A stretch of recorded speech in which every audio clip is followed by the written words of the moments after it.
contactos fuera del área parafuncional generarían este beneficio. Y estas son las fotos de este libro que les decía, y ven que en una lateralidad hay guía canina y no hay contacto de los dientes posteriores. ¿Tá? Estas son las características que tiene. Y le dan a los dientes posteriores, los articulan como una oclusión lingualizada, que eso es otro elemento importante a tener en cuenta. Bueno, ahora vamos a agarrar el mechero, los rodetes que ya los determinaron en la etapa de registros intermaxilares, y vamos a ubicar los dientes. Voy a hacer la descripción de la técnica convencional, ¿no? Una oclusión con dientes cuspideados, balanceada. ¿Tá? Entonces vamos a ubicarlos. A nivel de el plano oclusal, nosotros tenemos la parte estética y fonética, que lo determinamos con el mini rodete superior y el rodete inferior. Ya devolvimos la dimensión vertical, y bueno, a nivel posterior tenemos la papila piriforme, que nos da en el tercio, si la dividimos en tercios, el tercio medio con el tercio más posterior, nos da la altura a nivel de lo que es a nivel posterior en el maxilar inferior. La unión de la escara dorsal y ventral de la lengua también nos estaría coincidiendo con lo que es la altura del plano oclusal. Y muchas veces cuando tenemos reabsorciones muy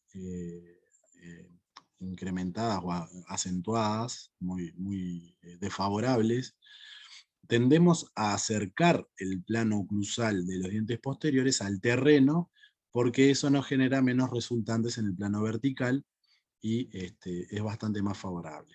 Ahí tienen una coincidencia del plano oclusal con la unión de la cara ventral de la lengua con la cara dorsal, y acá tienen la papila piriforme dividida en tercios y que es trasladado al zócalo para nosotros hacer caer lo que es el rodete a este nivel. A nivel mesiodistal, hoy ya hablábamos algo de que no cubríamos jamás la papila piriforme, ni la tuberosidad por encontrarse en zonas límite. Vamos a ubicar los dientes, obviamente, por detrás de los caninos. A veces tenemos que jugar con un diastema a este nivel, por una cuestión de espacios y de engranamiento. Es un diastema a distal del canino que a veces no se ve, pasa desapercibido y se puede realizar, sobre todo en el superior, para poder lograr un buen engranamiento. Y bueno, intentamos que los caninos caigan en la curva de estabilidad, los primeros molares, perdón, que es la zona de mayor convexidad y profundidad, concavidad y profundidad de esta curva. Acá intentamos caer con el primer molar. Y acá ven un ejemplo de referencias del modelo con dientes anteriores enfilados, y se ve el centro de cresta, que está trasladado acá, y nosotros haríamos con un enfilado clásico hacer coincidir los surcos mesiodistales de los molares con esta referencia, que la pueden trasladar también al rodete. Y a nivel, ven la altura de la papila, que tiene que coincidir con esta altura gingivo-oclusal. Esta foto no es buena, tendría que ser, la ven acá, ¿no? Tendría que tener el rodete puesto esta foto, una lástima. Acá, para acá arriba queda el tercio posterior de la papila piriforme, y para abajo los tercios medio e inferior de la papila. Hasta acá tiene que llegar el rodete inferior, como altura gingivo-oclusal. Y acá en el superior lo mismo, ¿no? Mesial de tuberosidad, centro de cresta posterior, nosotros deberíamos sin invadir la plenitud facial, tratar de hacerlo coincidir con los surcos mesiodistales. Esa coincidencia a veces depende. En una oclusión clásica como la que estoy describiendo lo debemos de hacer.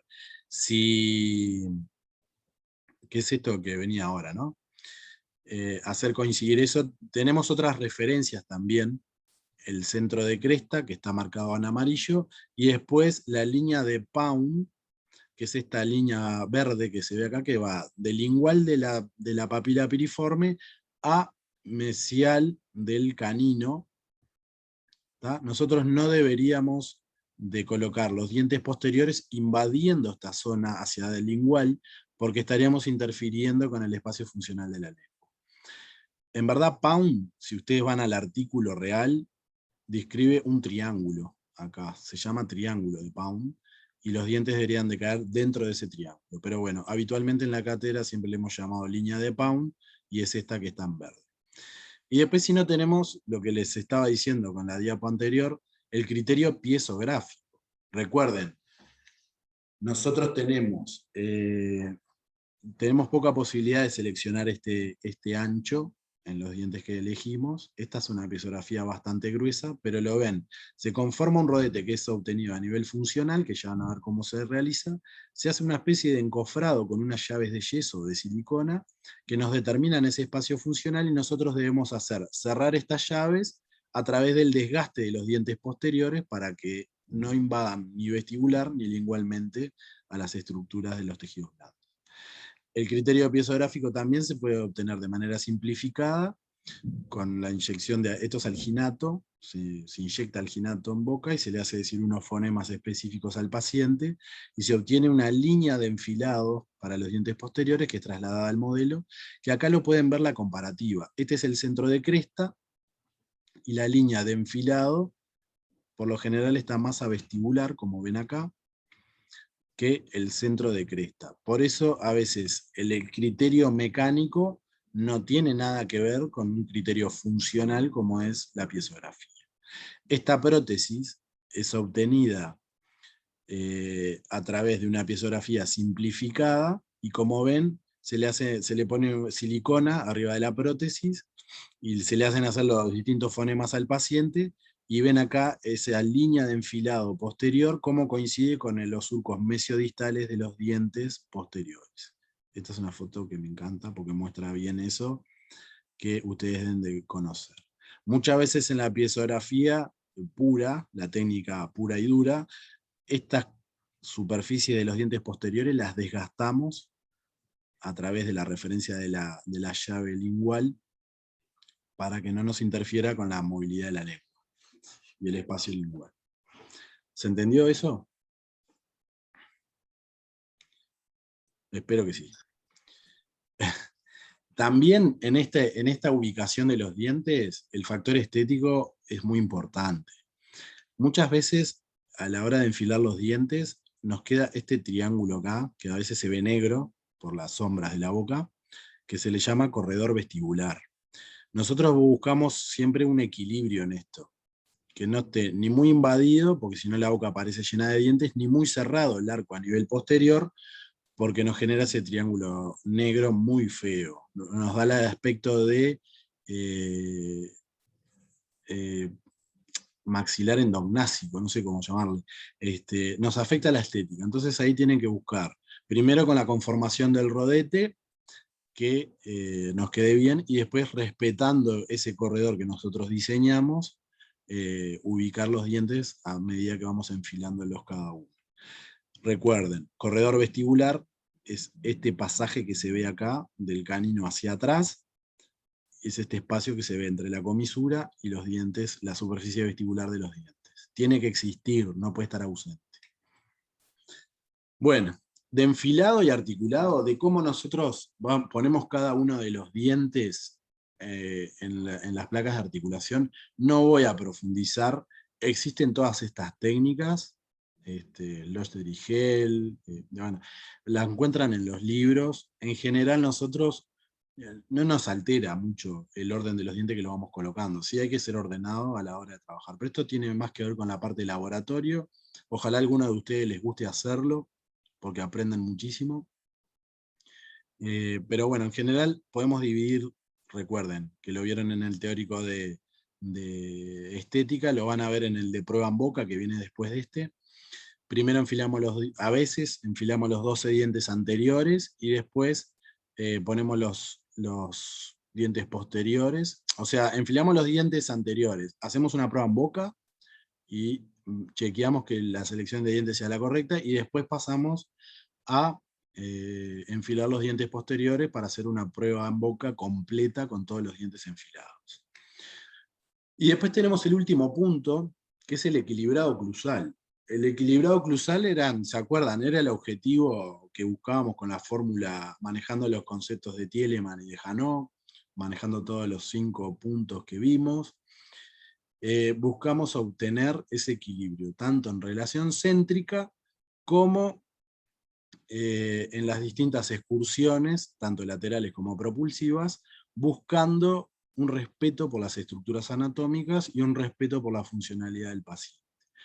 ¿Cómo lo vamos a lograr el equilibrado oclusal? Bueno, a través de lo que acabamos de ver en la instancia de enfilado y prueba en boca, y también hay instancias posteriores, que son distintas situaciones, que ustedes quizás las van a hacer, sobre todo la del medio, que es producto de alguna alteración, la van a tener que realizar. Pero la primera, casi con seguridad, que si ustedes mandan a Mufla, no le van a pedir inmediatamente que el laboratorista desprenda las prótesis del modelo y las pula, sino que le van a pedir que por favor le conserve los modelos y las prótesis vinculadas, y ustedes van a volver al articulador, acá como ven, que tenían las guías marcadas en el modelito, y van a empezar a hacer lo que es el ajuste oclusal. ¿Por qué hacemos la remonta primaria? Porque el acrílico, a la hora de ir a la mufla, sufre variaciones dimensionales, contracción sobre todo, y nos generan movimiento de los dientes, increíblemente, que nos hacen perder todo ese trabajo que hicimos recién enfilando los dientes. Entonces nosotros lo tenemos que devolver. Y eso tiene todo un protocolo marcado, que ahora lo vamos a ver en un video, de cómo tenemos que obtener devolver esas características a la oclusión que acabamos de perder luego de la puesta en mufla. A veces las alteraciones son mínimas y el ajuste, la remonta primaria es un procedimiento bastante sencillo. A veces los cambios dimensionales son terribles y perdemos todo y tenemos que hacer una remonta primaria muy laboriosa, con muchos pasos, cuidando todo, porque estamos tocando con fresa eh, los dientes y no podemos mandarnos mucha macana ahí porque podemos perder la anatomía, podemos perder muchas veces hasta la dimensión vertical. Entonces es un procedimiento pautado, reglado, que lo vamos a ver ahora. Otra instancia a veces es la remonta secundaria, donde podemos nosotros buscar el equilibrio oclusal.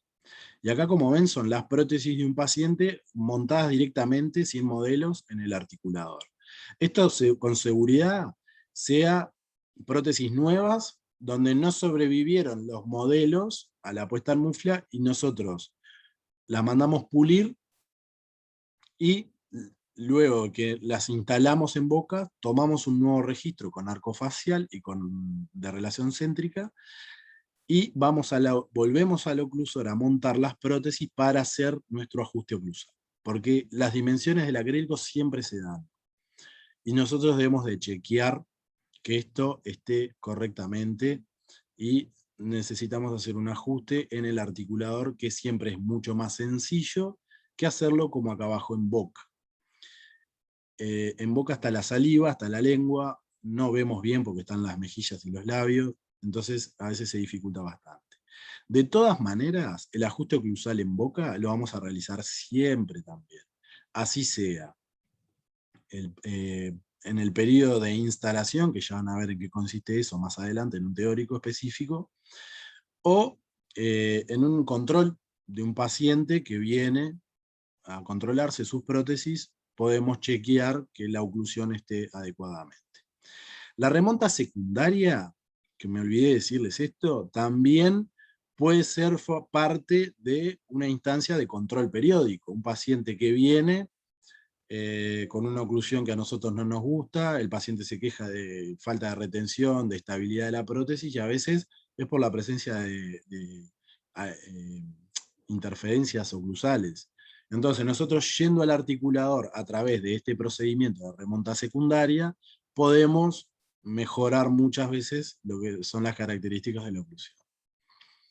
Y ahora vamos a ver. Esta diapo está para que cuando tengan ustedes que hacer una remonta primaria, que ese día en general no se cita el paciente, tenemos papel de articular, distintos tipos de fresas y fresones para poder hacer el desgaste de los dientes, un cepillo de dientes para cerciorarnos de que esté limpio tanto el montaje como la parte basal del modelo, y bueno, distintas cosas para pulir, para poder obtener una oclusión equilibrada. En general utilizamos papeles de articular con 2 colores que vamos a ver que nos facilitan bastante el procedimiento, ver distintos contactos con distintos colores, para que no nos superpongan. Y bueno, los procedimientos para el ajuste oclusal pueden ser aditivos, o sea, incorporando material. En general no lo hacemos, salvo en los segundos molares inferiores, donde se puede agregar acrílico color diente para poder balancear, a veces que nos quedan muy mal después de la puesta en mufla, o porque no lo chequeamos de manera adecuada en el articulador. Eso no debería de pasar. Pero la técnica para equilibrar en general es sustractiva mediante el procedimiento de desgaste selectivo. El desgaste selectivo se define como una técnica razonada y destinada a lograr el equilibrio oclusal mediante el desgaste de las piezas dentales. ¿Tá? Pero no es un desgaste así al tuntún. La referencia que siempre tenemos para hacer, esto es parte de la remonta primaria, ¿no? Es la altura del vástago previo a mandar en mufla, que la debemos mantener, y después que volvemos, en general está aumentada, y vemos la separación entre el vástago y la platita. Y esto no se asusten, no son prótesis sucias, son restos de yeso que sale así. Está así por gusto para que ustedes vean que no se pulen las prótesis, sino que vienen así, y así es como vamos a hacer el procedimiento que está en este video, que bueno, yo les decía que era arreglado. Lo primero que tenemos que hacer es recuperar la dimensión vertical. En general vienen así. Ay, me fui. Ya vieron las conclusiones, no vale. Ya saben que termina el teórico, están todos contentos. Y mi voz más, todavía porque estoy cansado. En general, cuando la prótesis salen de mufla, ustedes vuelven al articulador, van a ver un espacio acá horrible entre los bordes incisales, parece una mordida abierta. Recuperar la dimensión vertical quiere decir que debemos de ir a tocar a nivel posterior para que esto termine de cerrar. Entonces, lo primero que vamos a hacer es ir a cerciorarnos de que... a ver, está corriendo el video. Mordida abierta anterior, como les decía, es una característica del aumento de la dimensión vertical. Vemos contacto de las bases. Primero, para recuperar la dimensión vertical, debemos desgastar las bases. En general, vamos a la inferior, a la de mayor espesor vamos. Puede ser la superior y la inferior.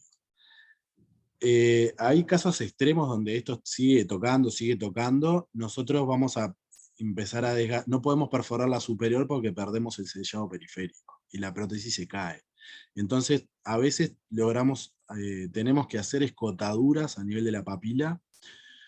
No se apuren a hacerlo, ¿no? Esto lo van mostrando al docente y van mirando el vástago a nivel anterior del articulador para ver que esto, a qué grado de separación están teniendo. Si no, una vez espaciadas las bases, vamos a ver el contacto a nivel de los dientes posteriores. Perdón que te corte. El Sí. contacto cuando hay contacto de las bases y hay que desgastar, ¿se desgasta solamente una de las bases o vas Bueno, ahí compensando con la otra? era un poco, capaz que no se entendió. Si ambas prótesis tienen un espesor generoso, podés tocar las dos y no generar perforaciones. Cuando ya el espesor de la superior es mínimo, es un espesor muy fino, vas a ir a tocar la inferior. ¿Tá? A veces hay casos extremos que tenés que seguir desgastando, porque, por ejemplo, la tuberosidad superior está muy neumatizada y te invade a este nivel. Ahí vamos a terminar, en general, escotando la prótesis inferior a nivel de lo que es la papila piriforme, se da ahí el contacto, porque no influye tanto en la retención de la inferior, ese nivel. No así perforar la superior. Entonces vas a ir a desgastar, en general, la inferior. ¿Tá? Vas a ver el acrílico y vas a fijarte qué espesores tenés. Empezás repartiendo arriba y abajo el desgaste hasta que el de arriba está fino, no lo tocas más para no perforar, desgastás la inferior. ¿Ahí entendiste? Sí, gracias, profe. Bien. Ahí cuando nosotros ya desgastamos las, las bases, podemos tener también contactos dentales que nos estén aumentando la dimensión vertical, y estos contactos se pueden dar entre cúspides fundamentales. Acá tenemos un problema. En general intentamos no tocar cúspides fundamentales, pero cuando estamos recuperando la dimensión vertical, lo debemos de hacer, porque si no, no vamos a tener otra alternativa. Entonces vamos también a desgastar, en general, la inferior. También entre las cúspides fundamentales tratamos de desgastar la inferior porque es la que está más alejada del área de sustentación. ¿Tá? Entonces vamos a ir a desgastar la inferior, pero repartiendo, porque si nosotros controlamos en las fases excursivas y vemos que la superior es la que está invadiendo por todos lados y es el contacto prematuro, también la podemos desgastar. Si el contacto se da entre cúspide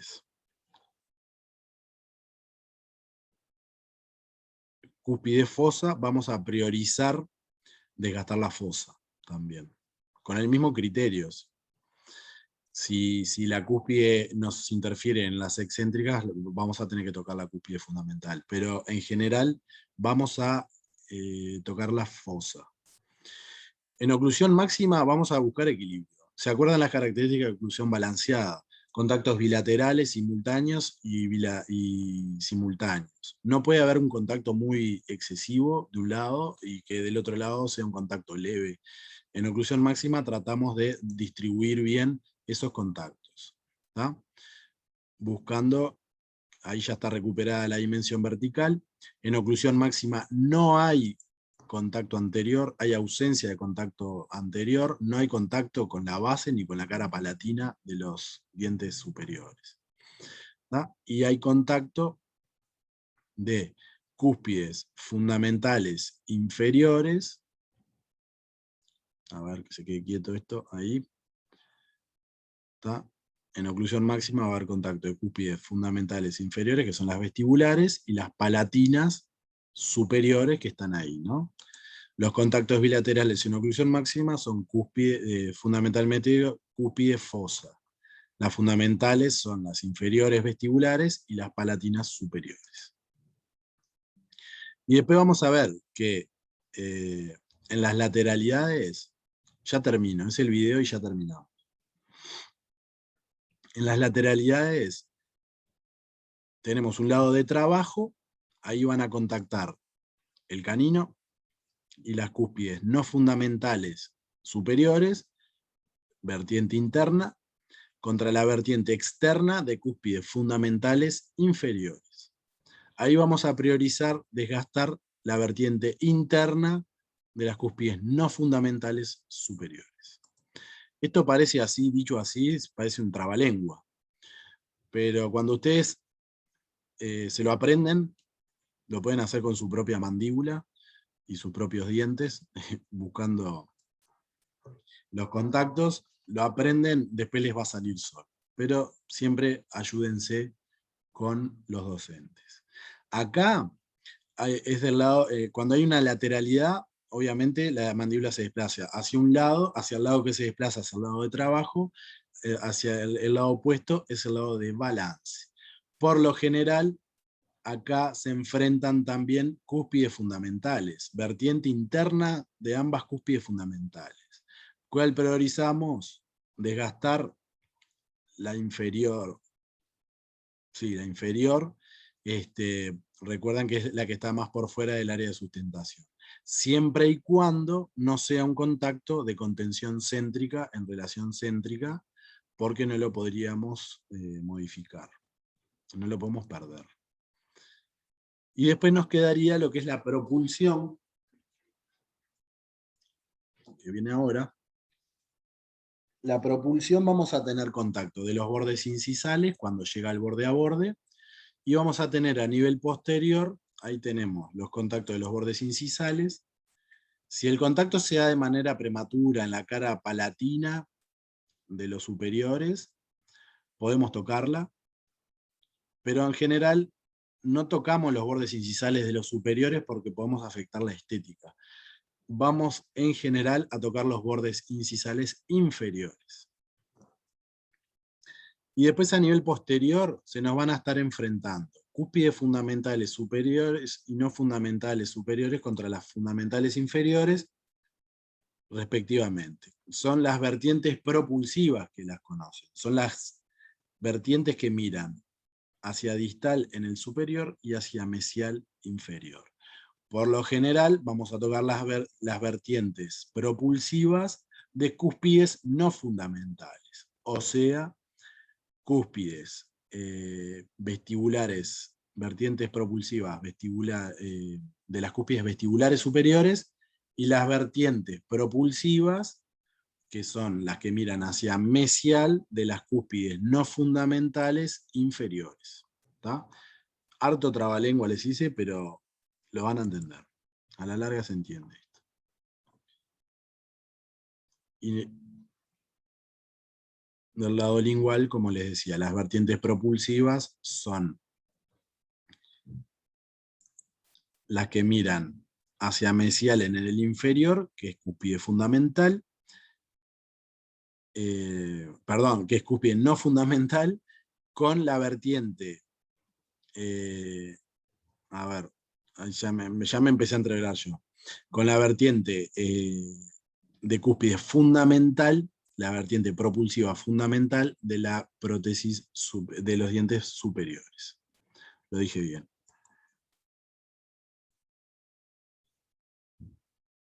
Y bueno, llegamos a las conclusiones. La oclusión, el doctor Fuentes le llama que es un trabajador más del equilibrio oclusal, porque si recuerdan el esquema inicial del teórico, que lo vieron también en impresiones, es un elemento a tener en cuenta a la hora de lograr la macropropiedad de estabilidad, independientemente de la filosofía. O sea, cuando digo filosofía, hago referencia a lo que es el concepto oclusal, de oclusiones balanceadas o no balanceadas. Se puede lograr siempre la estabilidad a través de la oclusión, independientemente de esa filosofía empleada. Existen diversas formas de dientes, cada una tiene su indicación específica, no hay que obviar ninguna. A veces son de gran ayuda, por ejemplo, en oclusiones cruzadas o bueno, cuando estamos haciendo una oclusión simplificada, podemos elegir dientes que nos facilitan la labor. Existen diferentes conceptos, como les decía recién, tienen indicaciones específicas de acuerdo al estudio, las conclusiones que sacamos del paciente a la hora de hacer la historia clínica y el diagnóstico. Y bueno, y hay que conocer las etapas del laboratorio. Vieron que tiene mucho de laboratorio este teórico, porque nos da mucho más libertad a la hora de nosotros poder analizar lo que nos manda el laboratorio y poder criticarlo en una buena, pero criticarlo al fin, para poder discernir si es adecuado o no, para poder terminar una prótesis y bueno, generar una rehabilitación de un paciente. Hasta ahí llegamos. Acá tienen la bibliografía, la tienen subida. Esta es la bibliografía que aparece durante todo el teórico. Tienen bibliografía ampliada en la plataforma. ¿Alguna pregunta?